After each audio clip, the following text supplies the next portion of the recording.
you're in your beginning stage of high school. Did you know that you were going to get into education? And I'm curious, was it because of this? Was it because of all the things that you were overcoming? Do you believe? So my initial aspiration was to be an architect like my brother. However, as I kind of progressed mathematically, I just didn't seem to ever excel at it, except for some areas in geometry, but it wasn't enough to say that I would have the mathematical capabilities of being an architect or some form of engineer. In ninth grade, I started to finally take honors classes because I was tired as growing into the 6th, 7th, and 8th grade where I was called stupid and kind of pulled into what we call resource classes. Even though we didn't have, like we do today, in terms of IEPs or classifications, because I was an ESL student, not having English as my primary language, going home was a challenge for me because my parents did not speak English. So I had neighbors to help me with math or English, or my sister would come and have to interpret. So I had a lot of wraparound people that helped support my parents to get me through school. And then in school is where I would focus all my attention on learning the information.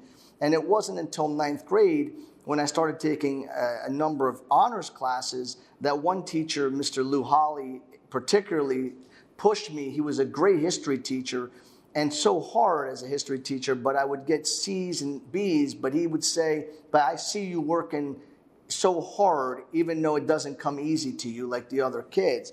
And he said, you're going to take history again in 10th. And I went on to continually study history and get into political science and economics. Initially, I thought then from there, I would want to go to law school until my first class on constitutional law, the professor says, there's more lawyers in law school than there are in the country. And he discouraged me from even thinking about wanting to be a lawyer because we thought that being a lawyer was what you see on TV. So I would sit in courtrooms and just kind of observe myself in our Northampton County Government Center. But then it wasn't anything like that, the way they explained that when you go to law school, it's nothing like that. You're writing all the time, and it's just briefs and more writing, and it's not like trial law, and it was nothing like that. So I said, well, what else am I good at? So social science, social studies, political science, economics, all of those, anthropology, psychology. I said, let me go and be a teacher. Maybe with the fact that I was an athlete, I was a successful athlete in track, wrestling, and football.